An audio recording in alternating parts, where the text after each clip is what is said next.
అందరికీ నమస్కారం.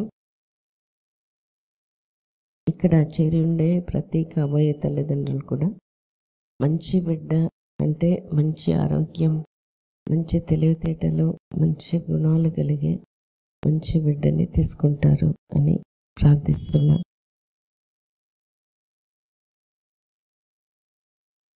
ఇప్పుడు మన బిడ్డని తీసుకోవాలి అంటే మనం ఏం చేసుకోవాలి అనే దాని గురించి మనం చూసుకోబోతున్నాం. టెస్ట్లు, ట్రీట్మెంట్ ఎలాగో చేసుకుంటాము, కానీ మానసికంగా సంసిద్ధం అవ్వడం అనేది చాలా ముఖ్యం.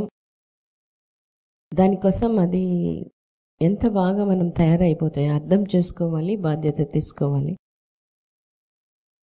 అది చేసినప్పుడు శారీరక లోపం సరి అవ్వడం ఈజీగా ఉంటుంది, గర్వం రావడం ఈజీగా అయిపోతుంది. ఇదేం పెద్ద ఒక విషయం కాదు అనే కాన్ఫిడెన్స్ మనకు కూడా వచ్చేస్తుంది. అందుకోసమే ఈరోజు ఈ మీటింగ్ గురించి చూడబోతున్నాము. ఇక్కడ ప్రెగ్నెన్సీ వచ్చిన వాళ్ళు, డెలివరీ అయిన వాళ్ళు వాళ్ళ ఎక్స్పీరియన్స్ చెప్తారు. దాన్ని బాగా గమనించి వినండి. సో ఎంత అది మనకి మన డౌట్స్ని క్లియర్ చేస్తుంది, మన కాన్ఫిడెన్స్ని అది ఇంప్రూవ్ చేస్తుంది.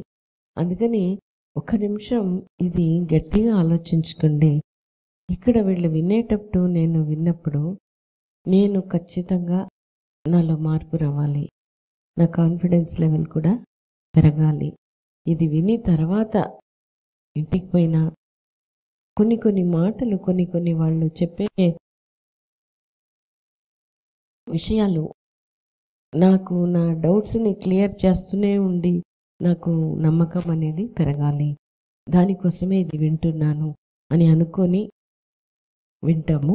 ఇప్పుడు రమణమ్మ సో తన ఎక్స్పీరియన్స్ గురించి చెప్తాను. నా పేరు రమణమ్మ, నేను ఇక్కడ ఓల్డ్ స్టాఫ్ని. నా ఏజ్ 33 years. ఇప్పుడు మ్యారేజ్ అయ్యి నాకు 5 years రన్నింగ్. అయితే ఇప్పుడు నేను చెప్పే విషయాలన్నీ కూడా నా ఓన్ ఎక్స్పీరియన్స్ భయాన నేను చాలా అనుభవించి ప్రాక్టికల్గా అన్నీ మీతో షేర్ చేసుకోబోతున్నాను. అయితే మాకు మ్యారేజ్ అయిన తర్వాత 1 year వరకు వైఫ్ అండ్ హస్బెండ్ చెరో దగ్గర ఉన్నాము. 1 year తర్వాత నాకు మేడము మోటివేట్ చేశారు, ఇంకా వెయిట్ చేయకు, నువ్వు ట్రీట్మెంట్ స్టార్ట్ చెయ్యి అనేసి. తర్వాత ట్రీట్మెంట్ స్టార్ట్ చేసినాక మెయిన్ నాకు శారీరకంగా ట్యూబ్ టెస్ట్ చేసినప్పుడు ట్యూబల్ బ్లాక్ ఉండింది, క్లియర్ అయింది 1 side. తర్వాత వచ్చేసి ఫాలిక్యులర్ స్టడీ చేశారు. అండం పెరుగుదల విడుదలలో నాకు ప్రాబ్లం ఉండేది. అంటే సైజు ఎక్కువ సైజుకి వెళ్ళేది, పెరిగితే ఎక్కువ సైజుకి వెళ్ళేది, లేదంటే పెరిగేది కాదు. తర్వాత డైట్ పాటించినప్పుడు ఓవలేషన్ బాగా అండం పెరిగి మంచి సైజులో విడుదలవుతూ వచ్చింది. నెక్స్ట్ థైరాయిడ్ టెస్ట్ చేసినప్పుడు నాకు థైరాయిడ్ ఉంది హార్మోన్ అనాలిసిస్లో, అది కూడా కంట్రోల్ అయింది. నెక్స్ట్ మెయిన్ పీసీటీ టెస్ట్ చేశారు. పీసీటీలో పీసీటీ నాట్ ఫౌండ్ సరిగ్గా వచ్చేది కాదు. ఇవన్నీ కూడా శారీరకంగా ప్రాబ్లమ్స్ ఉండి అవన్నీ స్టెప్ బై స్టెప్ ఒక్కోటి కరెక్ట్ అవుతూ వచ్చాయి. ఈ ప్రాబ్లమ్స్ అన్నీ ఉన్నప్పుడు అంటే నాకు కష్టం ప్రెగ్నెన్సీ రావడం అనే ఫీలింగ్ ఎక్కువ ఉండేది నాలో. నెక్స్ట్ ఫంక్షనల్గా అంటే పీరియడ్స్కి ముందు నాకు ఎక్కువగా బ్రెస్ట్ పెయిన్ ఉండేది. ఈ బ్రెస్ట్ పెయిన్ దాదాపు 15 days ముందు నుంచి స్టార్ట్ అయ్యేది. ఈ బ్రెస్ట్ పెయిన్ ఎప్పుడైతే వస్తుందో అప్పుడు నాకు ఈ నెలలో కూడా పీరియడ్ వచ్చేస్తుంది, ప్రెగ్నెన్సీ నిలబడేది కాదు అనే ఫీలింగ్ స్ట్రాంగ్ 15 days ముందే అది తెలిసిపోయేది అనమాట. నేను ఈ నెలలో కూడా కన్సీవ్ కాను అనేది. మెయిన్ ఎమోషనల్గా అంటే మానసికంగా ఎక్కువ నాకు ప్రెగ్నెన్సీ రావడం కష్టం, నేను ఇంతే, నాకు రాదు, నేను కన్సీవ్ అవ్వలేను అనే ఫీలింగ్ ఎక్కువగా ఉన్నప్పుడల్లా నేను మా స్టాఫ్తో ఎక్కువ షేర్ చేసుకునేదాన్ని. మా స్టాఫ్ మేడము అంటే బాగా సపోర్ట్ ఇచ్చారు. ముఖ్యంగా మేడము ఎక్కువ ఎగ్జాంపుల్స్ బాగా చెప్పేవాళ్ళు. ఆండాల్ మేడం గారు అంటే శివాజీ గురించి, అంటే శివాజీ వాళ్ళ మదర్ మంచి బిడ్డ కావాలని ఎక్కువ కోరుకునేదంట. అట్లా శివాజీ పుట్టారు. తర్వాత స్వామి వివేకానంద వాళ్ళ మదర్ మంచి బేబీ కావాలని ఎక్కువ పూజలు చేశారు అని. ఆ 2 ఎగ్జాంపుల్ నాకు బాగా మనసులో బాగా అంటే గట్టిగా స్ట్రాంగ్గా ఏర్పడినాయి. నెక్స్ట్ ముఖ్యంగా నాకు ఆండాల్ మేడం గారి హస్తవాసి మీద చాలా గట్టి నమ్మకము. నేను ఫస్ట్లో ఇక్కడ జాయిన్ అయినప్పటి నుంచి కూడా ఎక్కువ మంది ఇక్కడికి వచ్చే ప్రాస్పెక్టివ్ పేరెంట్స్ అందరూ కూడా మేడం హస్తవాసి మంచిది, మేడము చెయ్యి టచ్ చేస్తే చాలు, మేడం ఫ్రూట్స్ ఇస్తే చాలు, మాకు ప్రెగ్నెన్సీ వస్తుంది అని చెప్తూ ఉండేవాళ్ళు. సో ఆ ఫీలింగ్ నాకు అట్లే మేడం హస్తవాసి మంచిది అనే ఫీలింగు. తర్వాత మేడం చేత్తో ఫ్రూట్ ఇస్తే మ్యారేజ్ అవుతుంది అనే ఫీలింగ్ కూడా నాకు గట్టి నమ్మకము. మా కొలీగ్స్ చాలా మందికి మేడం మ్యాంగో ఫ్రూట్ ఇచ్చి అందరికి బ్లెస్సింగ్ చేసేవాళ్ళు, వాళ్ళందరికీ మ్యారేజ్ అయింది. నాకు 2014లో మ్యాంగో ఫ్రూట్ ఇచ్చారు, మంచి భర్త వస్తాడని. సో ఆ ఇయర్లో నాకు మ్యారేజ్ అయింది. అట్లా డాక్టర్ జ్యోతి మేడం, మా శాంతి మేడం కానీ, సికే మేడం, నీరజక్క, నెక్స్ట్ సునీత, రత్న, చిత్ర, వీళ్ళందరూ ప్రతి ఒక్కరూ బాగా సపోర్ట్ ఇచ్చేవాళ్ళు. నీకు వస్తుంది, నీకు అన్నీ బాగున్నాయి అని గట్టిగా చెప్పేవాళ్ళు అనమాట.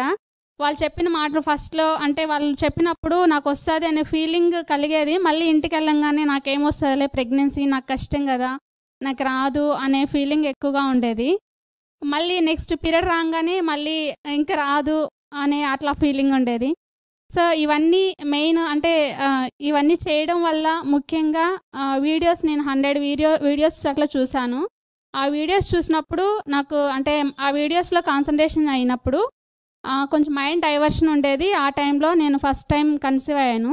ఫస్ట్ టైం కన్సీవ్ అయిన తర్వాత వితిన్ 3 monthsలో అబార్షన్ అయింది. మళ్ళీ సెకండ్ టైం కన్సీవ్ అయ్యాను. సెకండ్ టైం కన్సీవ్ అయినప్పుడు కూడా అబార్షన్ అయింది.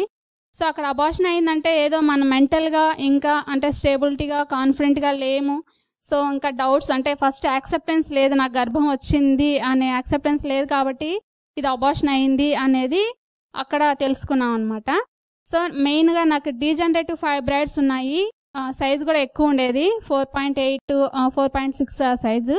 సో ఆ ఫైబ్రాయిడ్ ఉన్నప్పుడు అయ్యో నాకు ఫైబ్రాయిడ్ కనీత ఏజ్కి అప్పుడే నాకు అంటే ఫైబ్రాయిడ్స్ వచ్చేసాయి. ఫైబ్రాయిడ్ అనగానే ఒక విధమైన భయం ఉండేది మనసులో. మళ్ళీ మేడం గారు ఫైబ్రాయిడ్స్ గురించి ఒక మీటింగ్లో మాట్లాడినారు. అది పూర్తిగా విన్నప్పుడు సో డీజనరేటివ్ ఫైబ్రాయిడ్ అంటే అది డీజనరేట్ అయిపోతుంది, నాకేం చేయదు అనే ఫీలింగ్ అక్కడ ఏర్పడింది. దాని గురించి ఆలోచించడం వదిలిపెట్టేశాను.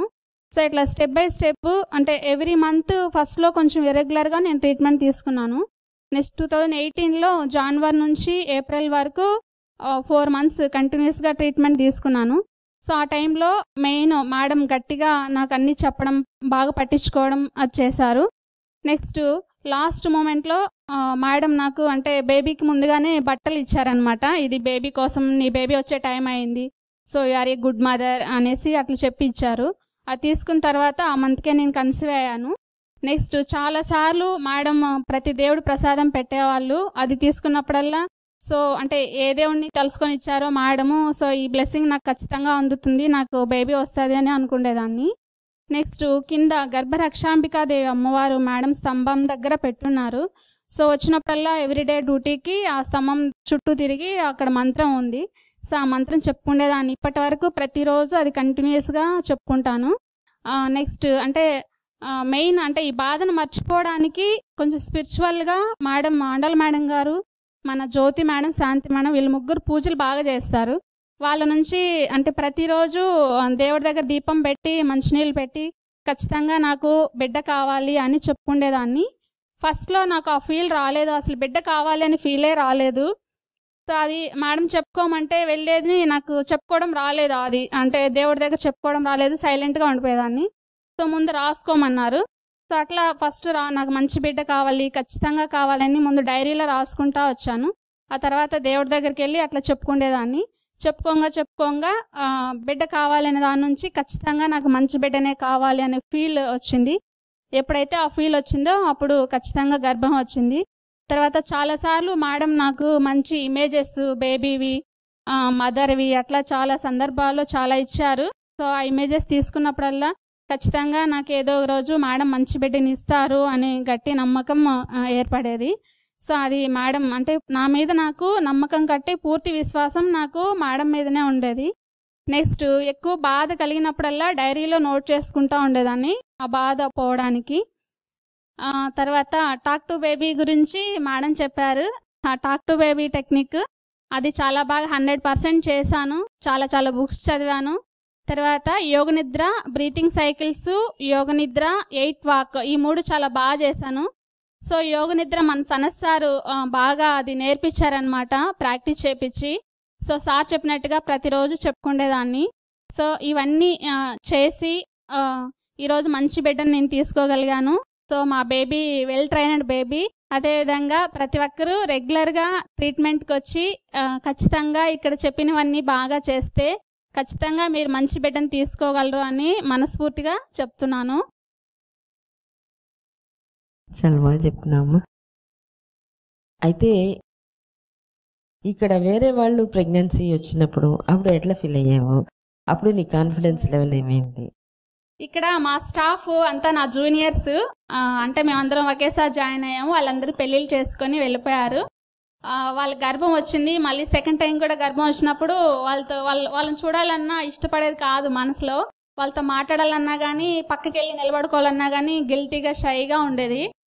అంటే వాళ్ళకందరికీ వచ్చేసిందే, నాకే రాలేదే అనే ఫీలింగ్ ఎక్కువ ఉన్నింది. ఆ విషయాన్ని మేడంతో షేర్ చేసుకుంటే మేడం చెప్పారు, వాళ్ళందరూ ఏదో ఒక బిడ్డను తీసుకున్నారు, నువ్వు ఖచ్చితంగా మంచి బిడ్డను తీసుకుంటావు అని అన్నారు. ఆ మాట చెప్పినప్పుడు నేను ఆ ఫీల్ వదిలేశాను.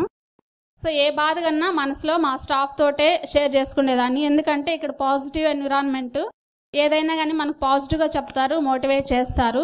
కాబట్టి అంటే ఈ బాధను మనం మర్చిపోవడానికి మెయిన్ ఏదో ఒకటి మనం డైవర్టింగ్, అంటే వీడియోస్ చూడడం కానీ, రాసుకోవడం, చదువుకోవడం చేస్తే ఆ బాధ నుంచి మర్చిపోయినప్పుడు మన ఫంక్షనింగ్ అంతా బాగా పనిచేస్తుంది అనేది మేడం చెప్తారు. ఇంకా లాస్ట్ అండ్ ఫైనల్లో అంటే ఐయుఏ గురించి నాకు థాట్ లేదు, మేడం సజెస్ట్ చేశారు ఐయుఏ చేసుకుందాం అనేసి. సరే మేడం అని నేను కూడా చెప్పాను. సో దానికంటే ముందు నువ్వు మంచి అంటే విటమిన్స్, ప్రోటీన్స్ వాడితే అంటే ఫంక్షనింగ్ బాగా ఉంటుంది అని చెప్పారు. డ్రీమ్స్ నాకు చాలా పీడకలలు వచ్చేటివి పీరియడ్స్కి ముందు. అంటే డిఫరెంట్గా వచ్చేటివి. ఆ కళ వస్తే చాలు పీరియడ్ వచ్చేసేది. ఇంకా అయ్యో ఈ కళ వచ్చింది, ఇంక ఈ నెల కూడా పీరియడ్ వచ్చేసింది, ఇంక గర్భం రాదు అనేది ఉండింది. సో ఆ డ్రీమ్కి సంబంధించి మేడం ఒక చిట్కా చెప్పారు, అవి చేశాను. తర్వాత అంటే వినాయకుడికి పూజ చేయడం. కింద వినాయకుడు ఉన్నాడు, రోజు వినాయకుడిని చూసి ఎక్కువ మేడం చిన్న చిన్న కథల రూపంలో చెప్తారు వినాయకుడి గురించి. బాగా వినాయకుడి మీద ఇష్టం కలిగి వినాయకుడికి పూజ చేయడం అట్లా చేశాను. ఆ కళలు కూడా పూర్తిగా తగ్గిపోయినాయి. మెయిన్ సమాజం గురించి మనం పట్టించుకోవలేదు. మన డాక్టర్ ఏం చెప్తారో అది ఖచ్చితంగా 100% మనం పాటిస్తే ఖచ్చితంగా గర్భం వస్తుంది. వీడియోస్ బాగా చూడాలి, తర్వాత రెగ్యులర్గా ట్రీట్మెంట్కి రావాలి, ప్రతి టెస్ట్ చేయించుకోవాలి. సో ఇట్లా ప్రతి ఒక్క ప్రాబ్లము ఉండి అది కరెక్ట్ అవుతా వచ్చినప్పుడు కాన్ఫిడెన్స్ వచ్చేది, మళ్ళీ డౌన్ అయ్యేది. ఈ సందర్భంలో వల్ల కూడా మా స్టాఫే బాగా సపోర్ట్ ఇచ్చారు. సో వాళ్ళందరి వల్ల, మేడం వల్ల, తర్వాత సారు మెయిన్ డాక్యుమెంటేషన్ సార్ చాలా బాగా అది నేర్పిస్తారు మాకు. సో ఆ డాక్యుమెంటేషన్ వల్ల ఈ మానసిక ఆందోళనలు అంటే మర్చిపోవడానికి నేను నోట్ చేసుకుంటా ఉండేదాన్ని, బొమ్మలు గీసుకుంటా ఉండేదాన్ని, అట్లా చేశాను. సో మంచి బాబు, చాలా బాగా ఇంటెలిజెంట్గా, యాక్టివ్గా ఉన్నాడు. తర్వాత మీ ఫాదర్ గురించి అదే అనుకున్నాను. నెక్స్ట్ మా ఫాదర్ చాలా ఓల్డ్ ఏజ్, మా మదర్ లేరు. మా ఫాదర్ ఉన్నప్పుడే ఒక బేబీ కలిగితే మా నాన్న చూస్తే అది మంచి అంటే సంతృప్తిగా ఉండేది నాకు. సో అట్లా మా నాన్న ఉన్నప్పుడు నేను బేబీని కంటానా కనలేనా అని ఆతృత ఎక్కువ ఉండేది, ఆ టెన్షన్. సో అది మా నాన్న చూసేటట్లు మేడం మంచి బేబీని ఇచ్చారు. అంటే ప్రెగ్నెన్సీ వచ్చిన తర్వాత మళ్ళీ ఎక్కడ చూసినా ఈ ఎల్డర్స్ వాళ్ళకి తెలిసి తెలియక ఏదో చెప్తూ ఉంటారనమాట. శ్రీమంతం అయితేనే బేబీ మంచిగా ఉంటుంది, మంచి జరుగుతుంది, లేకపోతే కాదు అట్లా చెప్పేవాళ్ళు. సో అది ఆ శ్రీమంతం వరకు నాకు ఆలోచన పోలేదు. ఎంతసేపు బేబీతో మాట్లాడుకుంటా, చదువుకుంటా, రాసుకుంటా అట్లా ఉన్నాను. సో అది మేడం అది ఫుల్ఫిల్ చేశారు. 9th monthలో శ్రీమంతం చేశారు, ఆండాల్ మేడమే. సో మేడం మదరు, నాకు మంచి మదరు. సో బేబీకి మంచి బ్లెస్సింగ్ ఇచ్చారు. ఇది కాబట్టి మనకి మన నమ్మకం, మన డాక్టర్ ఏ చెప్తే అదే నమ్మాలి, అదే చేయాలి. డైట్ మనకి ఇష్టమైన డైట్, సింపుల్ డైట్ బాగా తీసుకుంటే అదే మన బాడీకి హెల్ప్ అవుతుంది. తర్వాత ఇల్లు మారడం. ఇల్లు ఫస్ట్ ఉన్న మేము ఇంట్లో, ఆ ఇంట్లో చాలా పాత ఇల్లు, కొంచెం బల్లులు, జర్రి పిల్లలు ఎక్కువ వచ్చేటివి. అది చూసినప్పుడల్లా స్ట్రెస్, భయం, విపరీతమైన భయం ఉండేది. సో ఆ నెలలో 1 year నుంచి ఇల్లు వెతుకుతుంటే దొరకలేదు. మేలో మాకు అంటే కొత్త ఇంట్లో జాయిన్ అయ్యాము. ఆ ఇంట్లో అదే మంత్ కన్సీవ్ అయ్యాము. అంటే మన మైండ్ అంటే డైవర్ట్ అవ్వడం వల్ల సో మన బాడీ రిలాక్స్ అయ్యి మనం అన్నీ మర్చిపోతాం కాబట్టి ప్రెగ్నెన్సీ వచ్చింది. అదేవిధంగా మనం మేడం చెప్తారు మైండ్ డైవర్షన్కి ఏదో ఒకటి అంటే మనం మర్చిపోవడము, కలిసి సినిమాకి వెళ్ళడము, బయట వెళ్ళడం, టెంపుల్స్కి వెళ్ళడము, ఏదైనా ప్రాక్టీస్ చేయడము, సో ఇవన్నీ. సో అట్లా మనకు నచ్చిన హ్యాబిట్ ఏదో ఒకటి చేసినా కానీ మనకు ట్రీట్మెంట్ పరంగా అన్ని విధాలుగా హెల్ప్ అవుతుంది అనుకుంటున్నాను. సో నీకు అంటే ఆ నెల ఇల్లు మారడం, అది సర్దుకోవడం, దీని గురించి ఆలోచన లేదు? లేదు, నెక్స్ట్ మంత్ అవసరమైతే మనం అయ్యో ఎక్కిపోదామని చెప్పారు. సో ఆ నెల కొంచెం కూడా ఆలోచన లేదు మేడం. సో ప్రెగ్నెన్సీ వచ్చిన తర్వాత నువ్వు ఎట్లా ఒప్పుకోగలిగావు? ఎందుకంటే అంతకుముందు నాకు ప్రెగ్నెన్సీ అనేది చాలా కష్టం, అందులో అబార్షన్ అయింది ఇదంతా. సో ఏ టైంలో నీకు, ఎందుకంటే శారీరకంగా అన్నీ సరిచేసి పెట్టేశాము, కానీ మానసికంగా ప్రతి ఏరియా నుంచి కూడా ఒక్కొక్కటి సెట్ చేసుకుంటూ మీ హస్బెండ్తో మీ అత్తగారితో మాట్లాడి మళ్ళీ అందరూ కూడా చెప్తూ అట్లా ఉన్నప్పుడు, సో ఏ టైంలో నీకు అవును నాకు ఖచ్చితంగా వస్తుంది, నేను ఇంకా వరి అవ్వబడలే అనే ఫీలింగ్ ఎప్పుడు వచ్చింది నీకు? మెయిన్ నాకు ఖచ్చితంగా ఈసారి గర్భం వస్తే బాగుంటుంది అనే ఫీలింగ్ మేడం మన స్టాప్ చెప్పడం వల్లే నాకు ఈసారి ఖచ్చితంగా నా బిడ్డ మంచి బిడ్డను తీసుకుంటాను బాగుంటుంది అని కలిగింది. మేడం చెప్పారు, నువ్వు ఈసారి మంచి బిడ్డను తీసుకుంటావు, నీకు బేబీ వచ్చే టైం అయింది అని చెప్పారు. సో అది May 11th ఆ రోజు. సో అదే రోజుతో ఫిక్స్ అయిపోయింది మేడం. అంటే ఇంకా ఫిక్స్ అయిపోయిన బేబీ వచ్చే టైం అయింది అనే వర్డ్ అది అందరికీ చెప్పలేము, ఆ సందర్భంలో రాదు, కానీ మీరు ఆ వర్డ్ చెప్పినప్పుడు నేను అంతే, నాకు ఇంక ఈ నెలలో వచ్చేస్తుంది అని అనుకున్నాను. సో ఇంకొక ఇది చెప్తాను, అది అవునా అని చెప్పు. ఎందుకంటే శారీరక లోపం అన్నీ సరి చేసినాం, ఈ బ్రెస్ట్ పెయిన్ తగ్గడం, పీరియడ్స్ రావడం, సీరం ప్రొజెస్టెరాన్ ఇంప్రూవ్ అవ్వడం, ఇవి అన్నీ కూడా బాగా వచ్చిన తర్వాత కూడా నాకు వస్తుందో రాదో అంటే, ఇప్పుడు బయట వాళ్ళు అడగడం, వేరే వాళ్ళతో వాళ్ళకు వచ్చేసిందే నాకు. ఎందుకంటే తను అందరితో బాగా కౌన్సిలింగ్ ఇస్తుంది. మీతో వేరే వాళ్ళకి బిడ్డలు లేకుండా ఇట్లా మీ ట్రీట్మెంట్ ఇవ్వడం ఒకటి, మన స్టాఫ్గా మనతో పాటే ఉండి ట్రీట్మెంట్లో కూడా వాళ్ళు భాగంగా ఉండి వాళ్ళకి రానప్పుడు అది ఇంకా బాధ్యతతో పాటే బాధ కూడా కలిగిస్తుంది. కానీ ఈమె అన్నీ చేసినా అప్పుడు ఒక విషయం అర్థమైంది, శారీరక లోపం కాదు, అది సరి చేసేసినాము, మెంటల్గా ఎక్కడెక్కడ బ్లాక్స్ ఉందో అది ఖచ్చితంగా రిలీవ్ అవ్వాలి. అందరినీ కూడా చెప్పేసేసి మన అందరూ చెప్పాలి ఆమెకి. ఎందుకంటే నేను ఒంటరి అనే ఫీలింగ్ ఆమెకి ఉండకూడదు, మేము ఉన్నాము, ఆ సపోర్ట్ ప్రెగ్నెన్సీ వచ్చినా కూడా మేము చూసేసుకుంటాం అనేది ఒకటి. ఇంకొకటి ఏంటంటే తను చదవడం కానీ ఇంకా ఏమైనా పని చేయడం కానీ చాలా పట్టుదలగా చేస్తుంది. అందుకని చెప్పాను, వాళ్ళందరూ మామూలు బిడ్డను తీసుకున్నారు, ఇంత ఫౌండేషన్ లేదు. ఫిజికల్గా ఫౌండేషన్ ఫంక్షనల్గా వేసేసుకునింది, కానీ మెంటల్గా ఫౌండేషన్ ఖచ్చితంగా నువ్వు తీసుకోగలుగుతావు అనేది చెప్పినప్పుడు తను ఒప్పుకోగలిగింది. ఒప్పుకొని రీఇన్ఫోర్స్మెంట్ పక్క నుంచి వాళ్ళందరూ స్టాఫ్ అందరూ కూడా చెప్పడం, ఇది ఎప్పుడు చెప్పేమో వాళ్ళ హస్బెండ్ దగ్గర నుంచి కొంచెం సపోర్ట్ వచ్చినప్పుడు ఇది నాకు ఎక్కడో ఒక దగ్గర నాకు వస్తుంది అంతే. అది ఇక్కడ కలిగిపోతే ఫైనల్గా హార్మోన్ బ్యాలెన్స్ వచ్చి ఇట్స్ డౌన్ ద లైన్ ఇంకా వచ్చేస్తుంది. ఆ మెంటల్గా నాకు కష్టం అనే ఫీలింగ్ ఉండింది, నాకు కూడా వస్తుంది. అదే ఫైనల్గా అవసరం. ఇక్కడ మిగిలినది చేసేది, ఎందుకంటే ఏ మందు కూడా, ఏ మాత్ర కూడా, ఏ ట్రీట్మెంట్ ప్రొసీజర్ కూడా ఆ ధైర్యాన్ని, ఆ కాన్ఫిడెన్స్ని ఇవ్వలేదు. అంతే కదా, ఇది కేవలం మాటలు, అభద్రతాభావం. అందుకని హస్బెండో ఎవరో ఒకరు, హస్బెండో ఇంకెవరో ఇంట్లో కానీ ఎవరో ఒకరు ఇక్కడ వచ్చినప్పుడు ఇక్కడ మనం చెప్తాం. సో మనకి మనం ఇప్పుడు నీ మీద నీకు కాన్ఫిడెన్స్ ఎప్పుడు వచ్చింది? నీ మీద ఇప్పుడు మేము పక్కన ఉండడం, నీ మీద నీకు ఇప్పుడు బ్రెస్ట్ పెయిన్ తగ్గినప్పుడు వచ్చిందా? ఏ టైంలో నీకు అవును నేను తగ్గినప్పుడే వచ్చింది? అంతకు ముందు వరకు డౌట్ ఉంటూనే ఉండేది. చెప్తున్నా నీకు వస్తుంది, ఏం కాదులే, ఎంతమందికి రాలేదు మేడం, ఎంతమందికి బిడ్డలు ఇచ్చారు కదా నీకు ఇస్తారు అని అట్లా చెప్పారు మేడం. సో బ్రెస్ట్ పెయిన్ ఎన్ని చెప్పినా కానీ నాకు బ్రెస్ట్ పెయిన్ తగ్గలేదే అనే ఉండింది. బ్రెస్ట్ పెయిన్ తగ్గినప్పుడు నాకు ఇది తగ్గిపోయింది, ఇంకొచ్చేస్తుంది. సో బ్రెస్ట్ పెయిన్ ఉన్నప్పుడు, ఆ పెయిన్ ఉన్నప్పుడు ఏదో ఒక సిమ్టమ్, బ్రెస్ట్ పెయిన్ అనేది కాదు, కడుపు నొప్పి ఉండొచ్చు, నడువు నొప్పి ఉండొచ్చు, కొంతమందికి కొంత వైట్ డిశ్చార్జ్ అట్లా ఉంటుంది. అట్లా ఏదో కొంచెం వచ్చినా కూడా ఇంక ఇది వచ్చేస్తుంది అనే ఫీలింగ్, అది తగ్గుతుంది అనిపించిందా? ఇది ఇంకా కొంతమంది ఏమనిపిస్తుంది, ఇది తగ్గదు, ఇది నా ఒంటి తీరు ఇది అని అనుకుంటారు. అటువంటి వాళ్ళకి మనం ఎన్ని పెట్టినా కూడా తగ్గదు. సో దాని గురించి తగ్గుతుంది అనే ఆలోచన రాదు మేడం, తగ్గలేదే అదే వస్తుంది మేడం. తగ్గుతుంది అని చెప్పిన ఎవిడెన్స్ చూసినా గానీ అప్పటి వరకే తగ్గచ్చు. సో అట్లా ఎట్లా దాన్ని చేంజ్ చేసుకున్నావు? నాకు అంటే మీరు క్లాస్ లో చెప్పారు బ్రెస్ట్ పెయిన్ ఎందుకు వస్తుందో చెప్పారు. సో నీలోనే డౌట్ క్లియర్ చేసేసుకొని. అవును మేడం. సో బ్రెస్ట్ పెయిన్ తగ్గిన తర్వాత మళ్ళీ రాలేదు మేడం. బ్రెస్ట్ పెయిన్ తగ్గింది, నెక్స్ట్ అర్లీ పీరియడ్ వచ్చింది, నెక్స్ట్ మంత్ కే కన్సీవ్ అయ్యాను. సో నీ ఫైనల్ మెసేజ్ ఏంటి?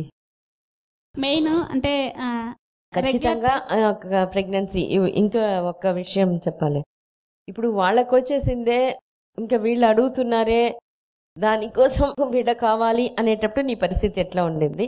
లేదు ఇది చెప్పినావు కదా వివేకానంద, శివాజీ, అటువంటి వాళ్ళు అటువంటి మంచి బిడ్డనే కలగాలి అని అనుకునేటప్పుడు నీలో ఈ రెండు టైం, ఒకప్పుడు అట్లా ఉన్నావు, ఒకప్పుడు ఇట్లా ఉన్నావు, ఏం డిఫరెన్స్? ఎట్లయినా ఒక బిడ్డ కావాల్సిందే కదా.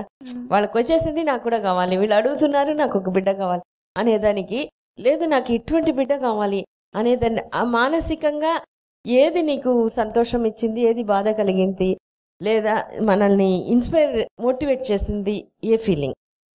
వాళ్ళు అడుగుతున్నారు, వీళ్ళు అడుగుతున్నారు, వాళ్ళ బిడ్డను చూపించాలి అనే థాట్ నాకు రాలేదు. ఇక్కడ స్టాఫ్ కు పెళ్ళయ్యి వాళ్ళ పిల్లల్ని కన్నప్పుడు కంపారిజన్, అంటే వాళ్ళు చిన్నవాళ్ళు కదా, వాళ్ళు పుట్టేసరే నేను వెనకబడి ఉన్నానే అనే ఫీలింగ్ ఉన్నప్పుడల్లా నాకు చెప్పింది నువ్వు మంచి బిడ్డనే తీసుకుంటావు అని చెప్పారు మేడం. కాబట్టి నేను అదే తీసుకున్నా. నాకు లేట్ అయినా ఖచ్చితంగా మేడం ఉన్నారు, నాకు ఖచ్చితంగా మంచి బిడ్డనే ఇస్తారు అనే రిలాక్సేషన్ ఎక్కువ ఉన్నింది నాకు మీ మీద. సో నీకు వీళ్ళందరూ ఉన్నారు కాబట్టి నాకు వస్తుంది, ఎందుకంటే ఫిజికల్ గా ఇవన్నీ బాగా అయిపోయింది, నీకే తెలుసు. ఎంత టైం పట్టింది నీకు అది లోపల సింక్ అయ్యి వీళ్ళందరూ ఉన్నారు? Any months? మేడం మంత్స్ కాదు మేడం, 4 years. ఈ ఫీలింగ్, మంచి ఫీలింగ్ రావడానికి చాలా టైం పట్టింది మేడం. 1 year మీరు మంచి బిడ్డనే కావాలి అని దీపం పెట్టి నీళ్లు పెట్టి చెప్పుకో అనగానే ఒక 6 నెలలు చేసినా కదా, అది ఓటు కూడా రాలేదు చెప్పుకోవడానికి. నాకు రాలేదు మేడం ఫీలింగ్. అంటే పర్వాలేదులే నిదానంగా వస్తుంది చెప్పు అన్నారు. మళ్ళీ అలా చెప్పుకోగా ఆ ఫీల్ నాకు ఖచ్చితంగా వస్తుంది అనేది 1 year పట్టింది మేడం. 1 year పట్టింది, ఖచ్చితంగా పట్టింది. సో ఇప్పుడు నువ్వు, కొంతమంది అంట ఇంకా అన్ని బాగానే ఉంది రాలేదు, ఇప్పుడు ఇంట్లో కూడా అడుగుతుంటారు. సో అట్లా ఉన్నప్పుడు ఇంకా ట్రీట్మెంట్ ఆపేసేయడం, ఇంకా వేరే ఎక్కువ ట్రీట్మెంట్కి పోదాం అనిపించడం, అటువంటిది నీకు అనిపించలేదా? లేదు, అస్సలు లేదు మేడం. ఎందుకని? ఎందుకంటే ఇక్కడే ఉన్నా, ఇక్కడే చూసాను ఎంతో మంది. ఇక్కడే లేట్ అయింది, ఇక్కడే లేట్ అవుతుంది కదా ఇక్కడ అనే అంతవరకు పోలేదు మేడం. మేడం ఉన్నారు, నాకు ఇస్తారు, ఈ ఫీలింగ్ ఎక్కువ ఉండేది మేడం. వేరే ఆలోచనలు నాకు అస్సలు రాలేదు. నీకు తొందరపడి ఇంకా నువ్వు బాధపడుతున్నావు కదా, ఇంకా లేట్ అయిపోతుంది కదా, అట్లా అనేసి ఏదో ఫాస్ట్గా ఏదో ఒకటి చేయాలి, ఏదో ఒక ఇంకోటి అట్లా చేసేస్తాం అని ఉంటే ఎట్లా ఉండేది? ఇప్పుడు నువ్వు సొంతంగా నీలోనే మార్పు చెప్తున్నావు, 1 year అయింది అని. ఆ 1 year వేస్ట్ కదా? వేస్ట్ కాదు మేడం. ఎందుకని? మంచి ఫీలింగ్ లోపలికి దిగడం అనేది చాలా ముఖ్యం కదా మేడం. అంతకుముందు గర్భం వచ్చినా గానీ నిలబడలేదు కదా 2 times. అంటే అది ఒప్పుకోలేదు, అంటే ఇది గర్భం అయ్యో నాకు వచ్చేసిందే అని అట్లా నమ్మకంతో ఉండి అప్పటి నుంచి బాగా నన్ను అంటే మెంటల్ గా ప్రిపేర్ చేశారు మేడం. నీకు వస్తుంది, మంచి బిడ్డనే తీసుకుంటావు అని. అవి స్టోరీస్ ఎక్కువ శివాజీ, స్వామి వివేకానంద గురించే చెప్పారు. సో నీ ఫైనల్ వర్డ్ ఏంటి? అంటే రెగ్యులర్ ట్రీట్మెంట్ ఖచ్చితంగా రావాలి, ఇన్వెస్టిగేషన్స్ అన్ని ఫినిష్ చేసుకోవాలి. తర్వాత మేడం గారు చెప్పిన డైట్, ఇక్కడ మన వాళ్ళు చెప్పే వాటిలో మీకు ఇష్టమైన ఏవైనా కానీ ఇష్టంగా రెగ్యులర్గా తీసుకోవాలి. తర్వాత మనం ఎక్కడైతే స్ట్రగుల్ అయ్యి అంటే ఇరుక్కుపోయి ఉన్నామో గర్భం రాక, అంటే ఎమోషనల్గా మానసికంగా, అది బయటికి అంటే మనం దాన్ని వదిలేస్తే ఖచ్చితంగా గర్భం వస్తుంది. మేడం చేతుల మీదుగా మంచి బిడ్డని తీసుకుంటారు, మేడం ఖచ్చితంగా ఇస్తారు 100%. సో ఎమోషనల్గా నాకు కష్టం అని గుర్తించుకోవడం, ఒప్పుకోవడం, హెల్ప్ అడగడం అనేది అవసరమా? ఖచ్చితంగా అవసరం మేడం. అంటే నాకు కష్టం అనే ఫీలింగ్ మనలో పెట్టుకొని ఉంటే దానివల్ల ఉపయోగం ఏం లేదు. సో వీళ్ళు ఏమనుకుంటారో, వీళ్ళు చిన్నవాళ్ళు, వీళ్ళు పెద్దవాళ్ళు, వీళ్ళతో చెప్పుకోవచ్చు, ఇట్లాంటివన్నీ ఏం మనసులో పెట్టుకోకుండా మనం వచ్చిన ప్రతి బాధను షేర్ చేసుకోవడం వల్ల ఏదో ఒక సలహా ఇస్తారు మన హాస్పిటల్ ఎన్విరాన్మెంట్లో. కాబట్టి సో అది వదిలిపెడితే ఖచ్చితంగా గర్భం వస్తుంది. చాలా థ్యాంక్స్. లేట్ అవుతుంది అని బాధ, నువ్వు చెప్పిన 1 year అయ్యింది, ఇంకా ఇది నీళ్ళు పెట్టుకొని చెప్పడం ఉన్నా కూడా, ఎందుకంటే చేయగానే ఆ ఫీలింగ్ స్లోగా వస్తుంది. వెంటనే రాలేదు, అసలు చెప్పడానికి కూడా పదాలు రాలేదు. సో ఇంకొంతమంది అంటారు నేను 1 yearగా వస్తున్నాను, 2 yearsగా వస్తున్నానని. సో అట్లా ఉన్నప్పుడు ఎట్లా వాళ్ళు తీసుకోవాలి? అది ఫెయిల్యూర్ అనుకోవాలా? ఇంత డిలే అనేది ఫెయిల్యూరా? ఒక్కొక్కసారి కొన్ని శారీరక లోపం క్లియర్ అవ్వాలి. ఇప్పుడు అండం పెరుగుదల ఎటువంటిది ఉంటే అది కొంత ఒక్కొక్కసారి అన్ని బాగుంటుంది, అయినా రావట్లే, ఇట్లా ఎమోషనల్గా ఎక్కడో ఒక దగ్గర ఇరుక్కొని ఉంటారు. సో అటువంటి వాళ్ళు తొందరపడినప్పుడు ఏం చేయాలి? నీ సలహా ఏంటి? ఎందుకంటే లేట్ అయిపోయింది కదా, నేను వస్తున్నాను కదా. సో మనం అంటే లేట్ అయిపోయింది అనేది మన ఆతృత వల్ల, టెన్షన్ వల్ల, అంటే వాళ్ళని చూసి మనకి లేట్ అయిపోయింది ఇంకా రాలేదే అనే ఫీలింగ్ డామినేట్ అయినప్పుడు మనకు అది అట్లా వస్తుందేమో. కానీ మనం ఎక్కడున్నాము, మనలో ఇంకా ఏం మారాలి? డాక్టర్ ఉన్నారు కదా, శారీరకంగా అంతా కరెక్ట్ చేశారు, ఎమోషనల్గా మనం ఏ బాధలో ఉన్నాము అనేది మనం తెలుసుకొని దాన్ని కనుక క్లియర్ చేసుకుంటే ఖచ్చితంగా వస్తుంది. లేట్ అయినా కానీ 1 year కానీ 2 years కానీ 5 years కానీ ఖచ్చితంగా మంచి బిడ్డనే తీసుకుంటారు. బిడ్డ అనేది అవసరమా? ఖచ్చితంగా అవసరం మేడం. అంటే మంచి బిడ్డ అంటే తల్లి మానసికంగా సంసిద్ధం, సంతోషంగా, కాన్ఫిడెంట్. నీకు ప్రెగ్నెన్సీ వచ్చినప్పుడు ఒప్పుకోగలిగేవా? ఫస్ట్ లో ఒప్పుకోలేదు మేడం, థర్డ్ టైం వచ్చినప్పుడే అదే ఇప్పుడు ఈసారి వచ్చినప్పుడు ఒప్పుకున్నాను మేడం. ఏమని? ఖచ్చితంగా నేను మంచి బిడ్డను తీసుకుంటాను, ఏం డౌటే లేదు అందులో. అంటే అప్పుడే అనుకున్నావు, వచ్చే టైం వచ్చేసింది అనేది ముందుగా పడిపోయింది. అవును మేడం. మన వాళ్ళు చెప్పారు, మేడం ఉన్నారు నీకు మంచి బిడ్డని ఇస్తారు, మేడం నిన్ను గట్టిగా పట్టుకోనున్నారు అని చెప్పారు. ఎక్కువ రిపీటెడ్ గా చెప్తానే ఉన్నారు. సో అది బాగా విన్నప్పుడు వీళ్ళందరూ ఉన్నారు, నాకు చూస్తారు, నాకు ఖచ్చితంగా బిడ్డని ఇస్తారు, నేను తీసుకుంటాను అనే ఫీలింగ్. చాలా థ్యాంక్స్. Thank you.